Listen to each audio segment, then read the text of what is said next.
This is GM Daniel Naroditsky. We are watching Grandmaster Levon Aronian taking on the world champion Magnus Carlsen at the 2014 FIDE World Blitz Championship and the handshake. The game begins with d4 and c4, and Magnus putting on the board the Queen's Indian defense, one of the most reputable lines in chess, an incredibly solid opening. d5 pushed by Magnus, and an early trade in the center as the sides continue to blitz out their moves and develop their pieces. Bishop b4 check by Magnus, posing an early decision to Levon. How is he going to block that check? My guess will be bishop d2, and that is indeed what he plays. And Magnus with a very typical maneuver. You check on b4 to induce an awkward developing move, and then the dark squared bishop drops back to d6, as is indeed very customary in this line. Knight c3, knight bd7, and now the sides, in furiously quick fashion, have both completed their developments, and now they take their turns moving their rooks into the game. Rook e1, rook e8, and I like the way that Magnus has positioned his pieces. Both of his bishops look really good, especially that bishop on a6, which is preventing White's knight from jumping into b5. And now Magnus moves his other rook into position, rook a8 to c8. He is most definitely preparing to expand in the center with c7, c5.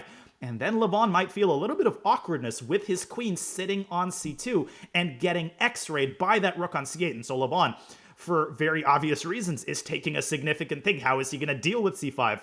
And there's the answer as he pushes his pawn up to a4. Very confidently executed move, and he secures the b5 square for his knight. My guess is that he wants to meet c5 with knight b5, and so Magnus pushes his c-pawn up, but only one square, c7, c6, in order to secure that b5 square with his pawn. But Levon, he doesn't stop there. The a-pawn is now on a5, and that bishop on a6 suddenly feels very vulnerable. White threatens a takes b6, and then Magnus would have to take back with the queen and ruin his own structure. And so Magnus decides to be proactive. He takes on a5, so he is up a pawn, but obviously Levon has succeeded in damaging Black's queenside pawn structure, and now he takes hold of the center, e2, e4. What a brave decision by Levon, striking in the center, and that is why he put his rook on e1 in order to prepare e4, and now he plays it. He figures that his pieces are more prepared for the opening of the center than Magnus's. Let's see if his intuition is correct. A little bit of hesitation from the world champion as he decides whether to take on e4. I don't see an alternative, because otherwise White's pawn would have moved up to e5 with devastating effect, and we have a mass trade in the center. Every possible piece is traded on the e4 square, and Levon hesitating for a couple of moves. I don't think he was seriously considering sacking the rook on e4. He's probably thinking about the future. Magnus moving his other knight into position, controlling that important d5 square, which is a blockading square. White has an isolated pawn on d4, but Black has pawn weaknesses all over the board. I think e4 was a successful call by Levon. It seems like he is in charge of the game. Will he recapture the pawn on a5? Yes, he will, and he will do so with the rook attacking the bishop on a6 and smoking it out of its comfortable perch, and it moves back to its initial square to c8, dropping the queen away from f5. And my guess is that Magnus is going to reroute. He's going to reroute that light squared bishop either to e6 in order to pressure the b3 pawn, which is actually Levon's only pawn weakness, or maybe all the way to g4 in order to harass the f3 knight. Levon moves his queen down to c2, attacking c6. Magnus has more pawn weaknesses than Levon. He's got two weaknesses on the queen side, and Levon only has one. So Aronian, he could start gobbling. He could gobble the pawn on a7, and that is exactly what he does. And if Magnus recaptures on b3, White takes on c6, and he will be a healthy pawn up, and not just any pawn, a central, well-defended pawn on d4. So that decision to play e4 by Levon has led to some frustration there, as you can see Magnus changing his sitting position and pondering his next course of action. Does he accept a pawn down position and a long struggle to equalize, or does he find a tactical way to solve his problems? Maybe he can play queen d8 to b6, attacking the rook on a7 and defending the pawn on c6. That looks like a pretty good move to me. But queen b6, maybe the rook moves back to a1, and maybe there's something Magnus doesn't like about the way that the queen will be positioned on b6. Levon also has the idea of driving his knight from f3 up to e5 and putting even more pressure on the c6 pawn. And Magnus, after a very long think, there was something he didn't like about queen b6, and he does decide to acquiesce to this pawn down position. This is very unpleasant. Levon is up a pawn, but the positive thing for Magnus is his piece placement. That bishop on d5, it is a monster. It is blockading White's extra pawn. It is controlling a lot of important squares, but Magnus still has a difficult defensive task ahead of him. He's a pawn down, he's 25 seconds down on the clock, and he decides to proceed very calmly. He makes some luft on the king side, pushing his pawn up to h6, some air for the king, and now the bishops are traded, which really one could argue benefits both players. Levon gets rid of that very important blockader, but Magnus, he gets rid of White's fianchettoed bishop, and that king on g2 is feeling pretty uncomfortable. Maybe Magnus will try to get his queen to d5 by moving his bishop away from d6. Bishop d6 to f8 looks like a pretty solid defensive move. It also attacks the pawn on d4. Now, there's no question that Magnus is the one getting tortured here, and he is spending significant chunks of time trying to figure out what the best defensive posture is.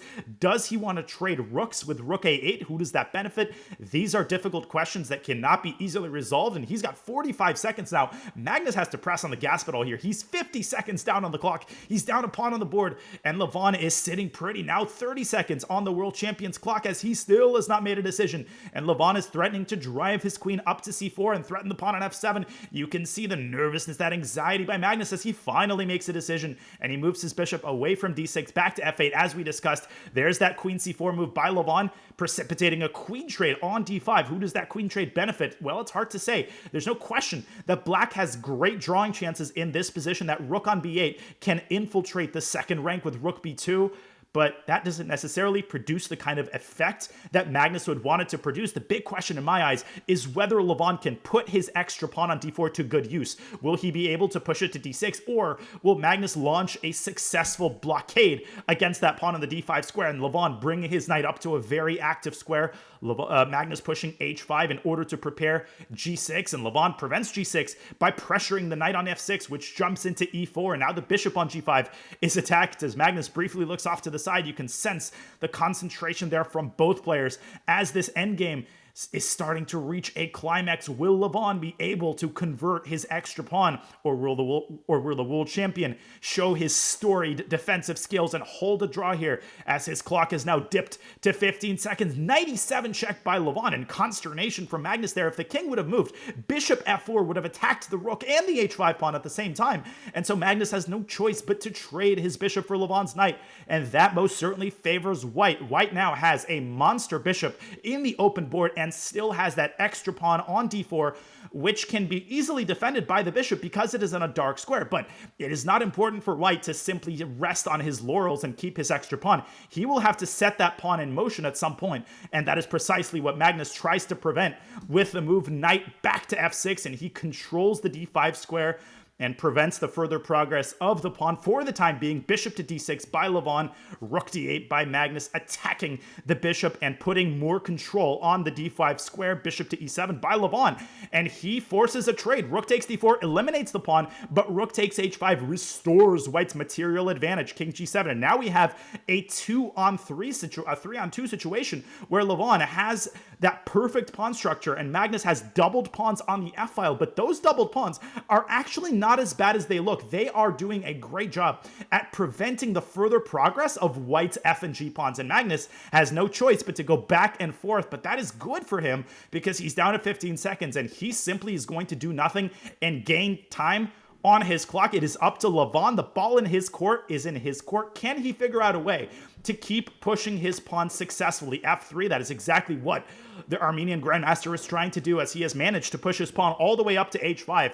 but now it meets with fierce resistance from Black's king. The king is preventing the pawn from moving up to h6, and now Magnus uses his rook to cut off White's king on the 4th rank and prevent it from moving up to the 5th rank. Can Levon smoke that rook out of the 5th rank? And for the time being, he is just sort of moving back and forth. Magnus defending quickly and confidently and moving the rook back and forth and keeping the king cut off and the king up to e4. Once again, we've been here before, and this time Levon decides to take active steps. f4, continuing to push his pawns forward. Forward they go. Rook to d5. Now he is the one.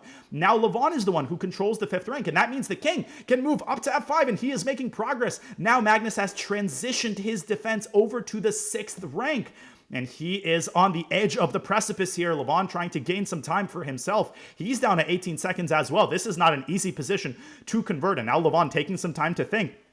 He can play g5, but every pawn trade brings black closer and closer to the draw, and now Levon has moved back to the 5th rank.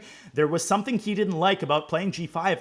I think Magnus is defending successfully here, and somehow the world champion is now ahead on the clock as well. Incredible defensive resilience here. The king once again moves up to f5, and finally Levon sees no alternative but to play g5, and this is still an incredibly dangerous position for black as the pawn has reached h6, and now the king is going to move up to f6, and there he goes.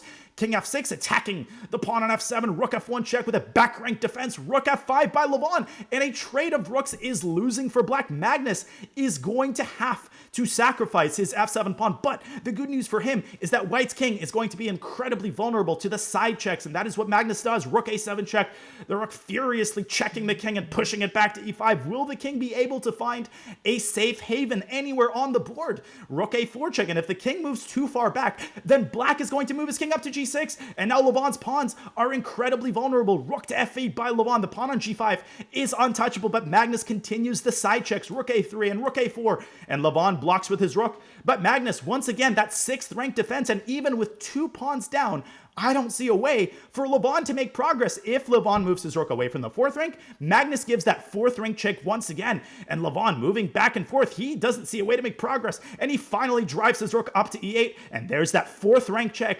separating the king from the g5 pawn, and another check on g5, and a check on f5, and Magnus is going to win the g5 pawn with his rook, and the h6 pawn is going to fall as well, and Levon sees no alternative but to trade everything and give up his pawns. What a defensive effort by Magnus, and a head shake from Levon. If you enjoyed this video, make sure to click the link in the playlist. Thank you so much for watching.